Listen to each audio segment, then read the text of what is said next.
You are now tuned into Flipping the Birds, a Philly Sports Network podcast. What's going on, Eagles fans? Welcome all to another episode of Flipping the Birds.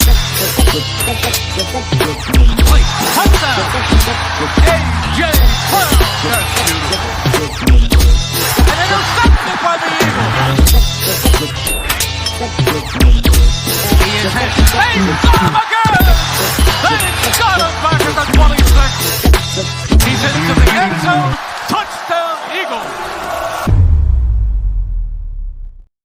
What's going on, Eagles fans? Welcome all to another episode of Flipping the Birds. I'm Brian Cameron alongside David Neese, Corey Naito. So I feel like we can kind of go through the first two rounds and actually look at what we believe the Eagles will do in each round and the direction we think that they are going to go in. I will let David do the honors because I think he's been waiting for this like for the longest. All right. Yeah. I think they're going to go back to selecting a premium position at round one. They kind of went away from that last year in the first two rounds. They went Jahad Campbell and then Drew Makuba, linebacker and safety. First linebacker, off-ball linebacker selected by the Eagles in the first round since 1979, I think it was. So I do think you're going to see a premium position. And by that, I mean offensive tackle, edge, or even wide receiver or corner. They consider those two premium positions as well. On my Eagles board, only have one edge in the first round, and that's Keldrick Falk. I don't know if y'all know him from Auburn. Really good player. But I think you'll see offensive tackle as well. The days of hoping Stoutland turns, a regular rugby player like Jordan Mailata, who's a freaking unicorn, and into an all-pro offensive tackle. I don't think you're going to see that happen very much. I mean, even for Stout, that was just ridiculous. But Monroe Freeling from Georgia, an offensive tackle. I will definitely butcher this guy's name, completely, but Max Ihenokor or something like that, out of Arizona State. He's one of my favorites. And I often get asked this, how do you not know the guy's name? Because I watch all 22 and they never say, you don't hear anything. So I never hear what these guys' pronunciations are. I just know who they are. And then the guy Vega, the IOL from Penn State, one of the few guards I'd ever go on record as saying I think would be worthy of a first round pick, but I do believe he's that good, especially if they're going to run, some of these outside zones and stuff that they're supposed to be doing.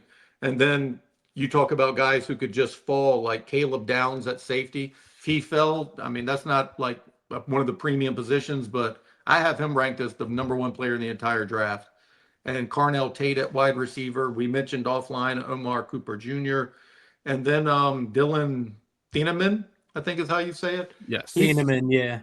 He would be just an amazing safety. And then Jermod McCoy, the corner from Tennessee, he missed the entire year last year. If he fell, I mean, that would be an unbelievable get. And people would say the Eagles won't do that, but they always draft 1 or 2 years ahead. And historically, Howie doesn't really care about how many snaps their rookies get. It's about, are they future starters? So those are probably the 7 or 8 top guys for me in the positions I'd look at. And you kind of heard him mention it on the presser today. He has his draft board in tiers. And if somebody isn't there anymore, they just trade down and they acquire more picks, and they do that so they can move back up or move back down. But if the value isn't there, they're going to move the board. And I believe they probably only have 7 or 8 names on that first round who they want. And if they're not there, they'll just go down. So who's your round one pick? Sorry, Corey. Mine, if I had to guess, I mean, Monroe Freeling would probably be who they want. I don't know that he'll be there at 23. And everybody will say, or a lot of people say, oh, there's no way he's going to be there. Yeah, well, I had Cooper DeJean ranked the 10th best player 2 years ago, and he fell all the way to whatever it was, 40 or whatever. You never know what's going to happen. Monroe Freeling, I think, is really good. Blake Miller out of Clemson, if they just want a high floor guy. He might not have the ceiling that a Monroe Freeling has, but he definitely has a high floor, and he can start right away, and he's versatile. So I would still bet on offensive tackle if I had to guess. But Keldrick Falk at edge is a sneaky good pick as well. What do you think, Corey? Yeah, I mean, I think Miller is a pick that I like. I think he's just a bulldog. I think he's got a pretty high ceiling. He's been linked in some mock drafts. I mean, there's so many mock drafts now that it's hard to put stock in the earlier ones because things are changing. I do think it's still interesting that there are some out there that have Kenyon Sadiq going to the Eagles, and for me, I talked about this on my other show.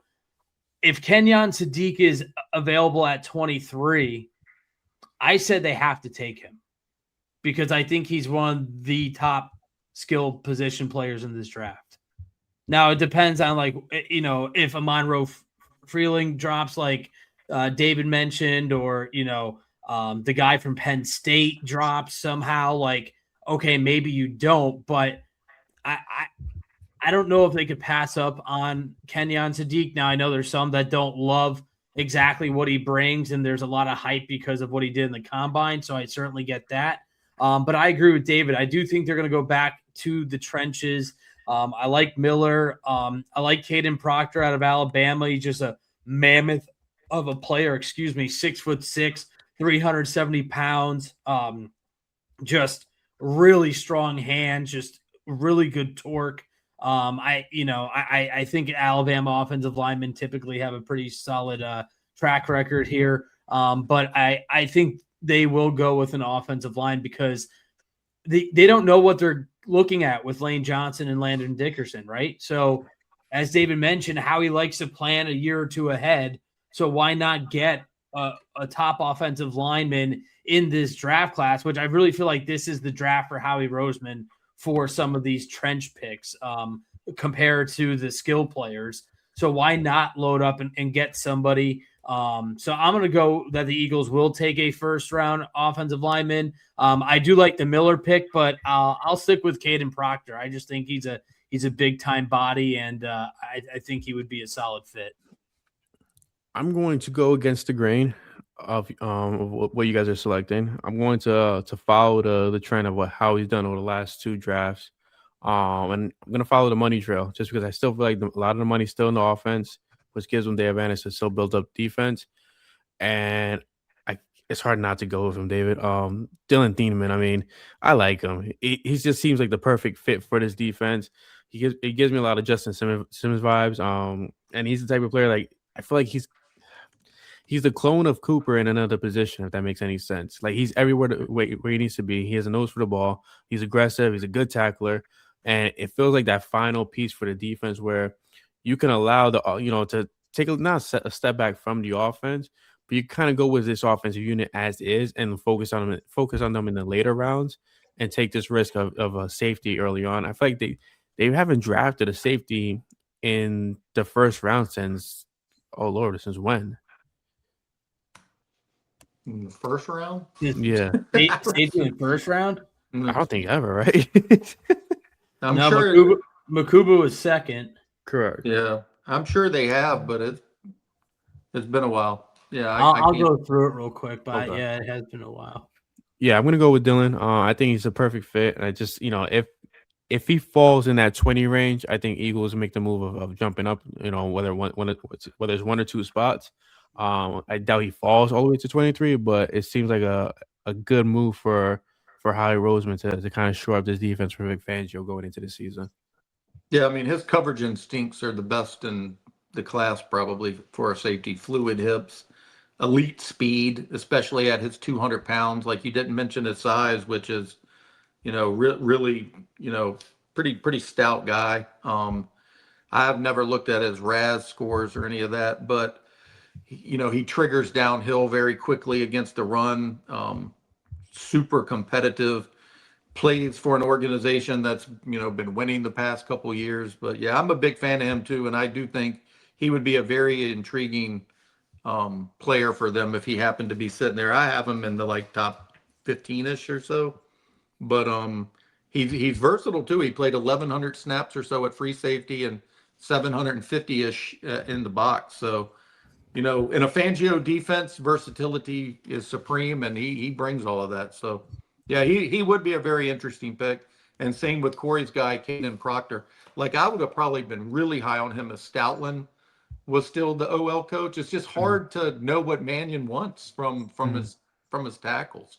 So he could be a perfect fit still for all we know. I don't know, but the talent of Proctor is unquestionable. I mean, like Corey said, he is an absolute beast, just a mammoth of a man. But yeah, I With the like both of offensive, those. I'd be happy with all three of our picks. If it Monroe Freeling, Proctor, Dylan Thieneman, if they walk away from the first round with one of those guys, I think they've done pretty well.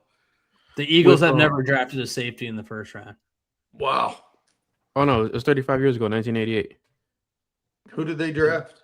Did the Wes Google Hopkins? machine lie to me? Did a who machine? The Google machine. What's the Google machine? 1988. That's what it says on ChatGPT. Keith Jackson was the number 1 pick, and he was a tight end. In He the had first Eric round? Allen, but he was the cornerback. Yeah, So, all right, I'm so the pretty sure ChatGPT Wes lied. Hopkins was a second round pick. I'm pretty sure. Like I looked up some defensive backs because like Football Reference has them listed at like later just strictly DBs, but I mean, So the chat machine lied to me. yeah, see, chat, you can't trust Chat GPT. I literally can't think of a single one. If it happened, it was a long, long time ago. Back when we weren't even thought yet, probably. So I think that's a solid first round, whichever way they do go, if they do go in the directions that we're thinking. I think offensive line will be huge. I think I'm in the same boat where David was kind of like, I don't know what to expect out of this new coaching staff when it comes to offensive line. It's not just Allen back there no more, so it's kind of like it's not the same trend we're used to seeing. So that's why I feel like they go in a direction where it's kind of like they stick with who they have right now and then build in the later rounds for offensive line. Round 2, Corey, I'll let you take this one first. Oh, who are you boy. thinking? I was doing some mocks before we went on the air, and there's some intriguing picks. Obviously, they're just mocks, but I like the safety out of Toledo, Emmanuel McNeil Warren, if he's around. I don't know if he'll fall that far.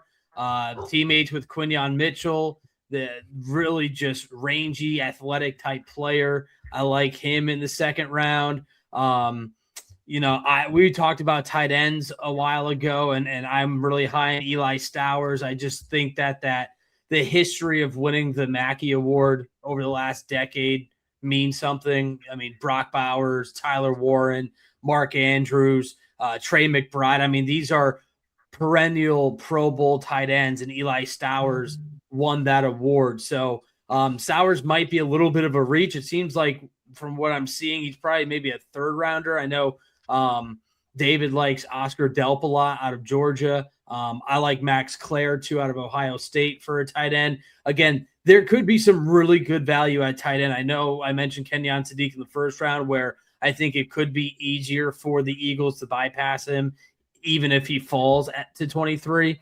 But, looking at some of these guys, there's a couple of wide receivers that you might want to take a look at if you're the Eagles, again, to just prepare for a potential future without A.J. Brown. Casey Concepcion has kind of been floating around as a 1 and 2 round pick. Denzel Boston is kind of a really big X wideout from Washington. I don't know if I'm as high on Boston as others, but give me the safety out of Toledo if you could fall. And Emmanuel McNeil Warren, they need a safety to play out there alongside Drew Makuba. And I think, as you kind of mentioned, the defense needs to get paid. So why don't you get a cheap and affordable asset to help round out that back end of the secondary? Sounds good. I like that move a lot, honestly. What are you thinking, David? I'll start with the trenches because I just think that's someplace they're going to have to go. Like a lot of people have mentioned, needing another interior lineman because Dickerson's talking about retiring, but Steen is also on the last year of his contract as well. So they could potentially need, 2 interior linemen over the next couple of years. I like Chase Basantis out of Texas A&M a lot. Just a powerful, thickly built interior lineman, wins with strength and balance, sturdy anchor. I like Kalen Rutledge out of Georgia State a lot. He's one of my favorite, especially in like the 60 to 70 range. Just a hard to move guy, tone setter. he boosted his stock a lot at the Senior Bowl. Always put a lot of stock in guys who thrive there. And I also like the guy with the big red mullet, Jennings Dunker. Just really I saw that picture. Is is that a a fun Philly fit? guy. Fun guy to watch. Corey mentioned KC Concepcion, just a dynamic like chess piece weapon who can win, create separation. You know, Howie mentioned he wants playmakers. Well, that guy is certainly one of them. Jeremy Bernard out of Alabama, just another tough, physical, unselfish receiver. Just does all the dirty work, blocks well. And if I had to go back to edge, I'm probably a little higher on these guys. Some people might think they would fall lower in the draft, but Derek Moore out of Michigan and Joshua Josephs out of Tennessee. I really like both of them. They both are just speed, bend, relentless motor kind of guys. Moore had a 15.5% pressure rate. They're just both kind of like what I like to just say, those kind of just Philly fit kind of guys. Um, so it's hard to project what they'll do in round two, but just say they went with um, an offensive tackle in round one. I'd look for wide receiver or edge or IOL in round two, and any of those guys we just mentioned. And I really like Emmanuel McNeil Warren, like Corey mentioned as well. He is a absolute madman out there. I would love to see him. And Chris Johnson, a cornerback. And I know a lot of people are thinking they won't take corner, but I wouldn't be so sure of that either. If one of them falls, that they really like. The cost of keeping them is enormous, and Reek is only on a 1 year deal, and he got benched for a reason. So you know he might not be as much of a short thing throughout the season as we all hope that he could be. Oof, that got a little spicy towards the end. Dave sent out some warning shots. Do your job, Reek. I'm I'm stuck with the second round, right? Because we don't know what's gonna happen with the whole AJ Brown ordeal, right? But we're hoping. I mean, we're really hoping that he stays around because I feel like this team can really run it back offensively with a new offensive coordinator, new coach staff behind on this offense, and they can do some real damage if they keep AJ Brown. I'm all for Kalen Rutledge. I think that's the ideal rookie you want to bring in. That's great plug and play. And with the whole lingering issue of Landon Dickerson, we don't know where Tyler Steen is. Like it's a lot, and a guy like that you could plug and play on either side of the ball. And he also can actually be a good depth piece when it comes to playing center as well. Cam Jurgens, another question mark. Like the Eagles have a lot of questions in the interior. I know everybody's focused on Lane, but Lane's is like the ageless wonder at this rate. Interior though, like it to me, that's where the damage control really needs to happen. I think a kid like that makes a lot of sense. If they move on from AJ Brown, I'm weirdly growing attached to Ted Hurst. I like his size. I like his ability. I like his speed. I think I mean, he's not AJ Brown 2.0, but the kid I think lined up behind Smitty, and Wicks and Brown, I think he'll be a good option for that team, especially with his catch radius. So to me, that would make a lot of sense for Philadelphia if they moved on from AJ Brown. But due to the events that transpired this week, and I hope they don't move on from AJ Brown because they don't want that black eye. But yeah, that's how I feel. Like I'm fully for the if they go the offensive line route like David mentioned, though, because I think they need to. After the first round, if they go defense first round, I do think they need to invest heavily in the offensive line after how they looked last year. And then now Landon is, on his way out. Cam's banged up. Lane is Lane. So there's a lot of question marks as well, with Tyler Steen. Yeah, like you mentioned, Landon and Cam both went, out of country for experimental help, essentially, because nothing else was working here. So they're, hoping that that's going to keep them healthy. So you're right on both accounts. That's a big if. Experimental medical procedures and treatments to try to stay healthy in a very physical, violent game is not a sure thing by any means. Yeah, it's definitely going to be very I think, impressive. I think it is interesting. You guys mentioned, maybe it's not a given that they go in the trenches because of the offense with Sean Mannion, and maybe they want a little bit more athletic offensive linemen with their running scheme that they're expecting to utilize. But I I think a big reason why the offense struggled was because of the lack of health and production of the O-line. So to me, I just think it's imperative that they get some replacements for those two guys, as you mentioned, sooner than later. And I think this year's draft has a couple of solid guys in the first two rounds where they may not be the caliber of a Landon Dickerson or a Lane Johnson, but at least you get them in the building and they can learn from those guys. And that's the next best thing I would say, other than having Stoutland teaching them the ways, because that's their school of thought. I mean, they're not going to completely forget everything that Stout taught them just because Mannion's here and they got a new O-line coach. So I do think that one of the first two round picks, I would be surprised if they don't take an O-lineman. Now, outside of selections, and then I'll ask you both, who's your for sure first round pick that you want to happen. Could you guys see a big time? God, I hate the fact I got to put an asterisk outside of the AJ Brown stuff. Could you guys see the Eagles making a big time trade this weekend? And if so, who do you think they surprise us with? Because that's been a Howie MO. Like we got AJ Brown. Oh God, we've gotten so many trades over the last several years, and now it's escaping my mind. But they've made some big moves. Who do you guys feel like the Eagles could target? And if so, what do you think is a surprise move? You want to take that one first, David? I'm trying to think. Sure. Yeah, if they try to go for an edge, like a high caliber, like just say Max Crosby, Nolan Smith could be on the move.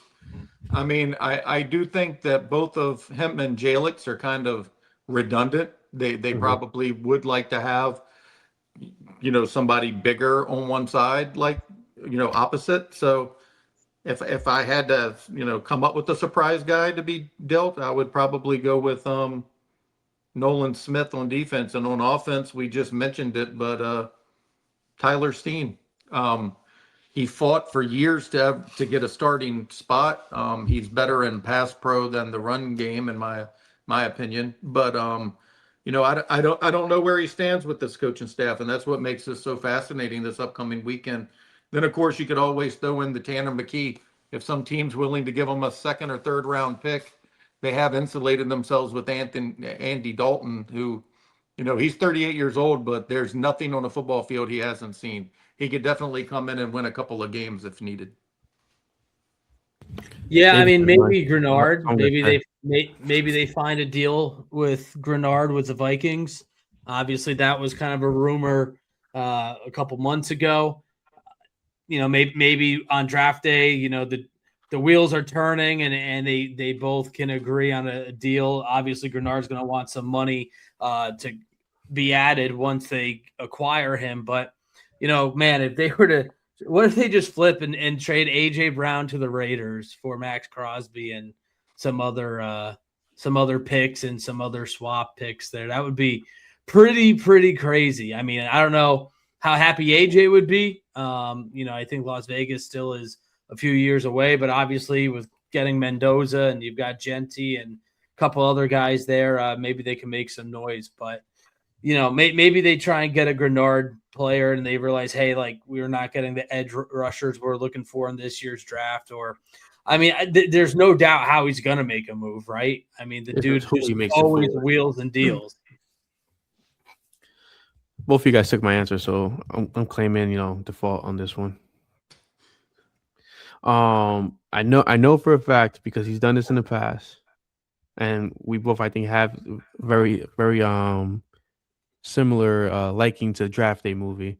So I need to know who you have on your yellow paper, David. For my no matter what, that guy. For your no matter what, who is it? It's Monroe Freeling.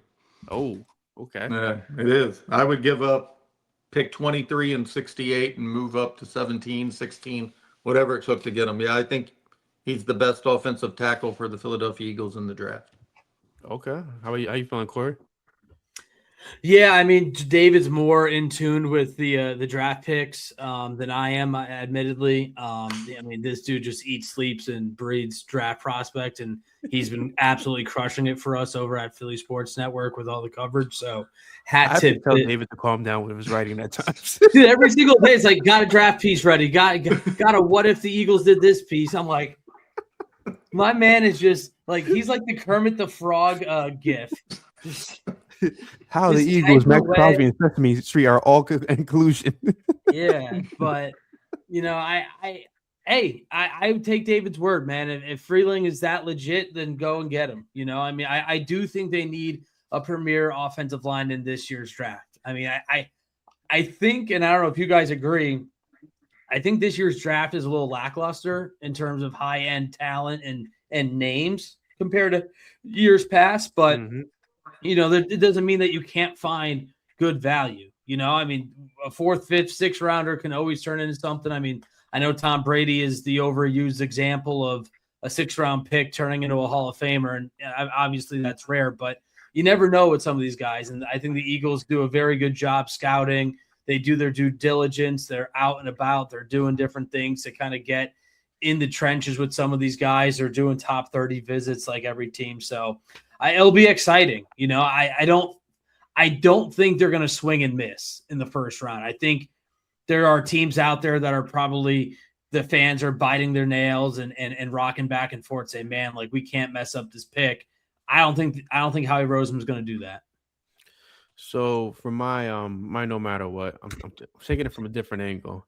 And if you've seen the movie Draft Day, you remember that they drafted a quarterback and then they flipped him and they kept the guy They kept Brian Drew with the team. AJ Brown is my Brian Drew. So AJ Brown, no matter what, needs to stay in Philadelphia. At least just give me one more year. Like, come on. That's Give what me one I more said. season. Like, just make it work one more year. That's all. And people are watching, and I know there's people that say there's a 1% chance that he's sticking around. Oh, okay, maybe. But why not try and make it work one more year? You've got another new offensive coordinator who again, we don't know what he's going to be because everybody was absolutely pissed off about Kevin Patullo and how he was a first-year play caller, but they doubled down with Sean Mannion. So Mannion's got to come out and figure out a game plan, and maybe they say, hey, AJ, this is our plan. This is how we're going to utilize you. This is the best way we know how. This is the best way for you, what you've done in your career. And you do one more year and see what happens. I'm in that boat too. I think that there's still enough there between the players where it's not that big of an issue. I think a lot of people like to make it a bigger deal than it is with the Jalen and AJ Brown beef. I mean, everybody's like, oh, the players hate him. No, that's the furthest thing from the truth. That is the furthest thing from the truth about what they think about AJ Brown. Fans might not like his demeanor, reading a book on a sideline. What's interesting is that playoff game against the Niners, those drop passes just completely erased everything good the man has done in 4 years. It's just really remarkable, in my opinion. I mean, the guy's put together some of the best receiving seasons in franchise history. And because he had a couple of bad drops, yes, they were bad drops. I'm not defending them.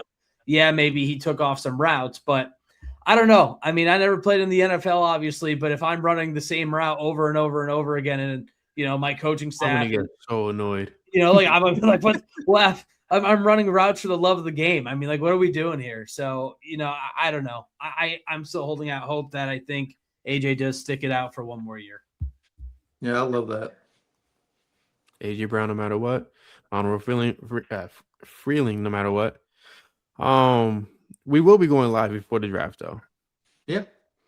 Right. And I think, shoot, if you guys are willing for it, I think draft night we could go live as well and give everybody what they want.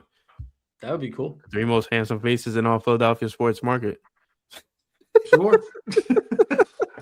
We'll go with that. There we go. All right. If I can fit it in my time, I watch Draft Day because I watch that every night before I go to sleep. So I got to make sure I can fit it in. Wait, every night? So I watch Draft Day the day of the NFL draft every year. Do you really? I swear. I don't think I've ever watched it. I saw it the first time 2 years ago, 3 years ago, and that's I when I felt so did that. motivated. No I played matter what. Madden right after it. Everybody made fun of it, so I never watched it. Like they acted like it was so cheesy, so I just kind of just Nah. stayed away from it. That movie really gets the blood flowing. Yeah, it wasn't bad. Yeah, but no, You I don't gotta watch eat it, it every Corey. I night. mean, you gotta eat it, Corey. You gotta see it, Corey. I was thinking about the eat pancakes, mother effort thing. You gotta see it, Corey. But yeah, we appreciate for everybody tuning in on Twitter today. Make sure to go to our pages, go to our YouTube page on Flipping the Birds, and definitely subscribe, like, and comment. We'll be back twice next week, I guess. So we'll do Tuesday and Thursday. Depending on how you guys are feeling, we'll definitely update you guys on Twitter. But until then, I'm Brian Cameron. My God. Alongside Finally got David your own Needs, wrong. Corey Naito. And we're Flipping the Birds. We'll see you guys next week. Flipping the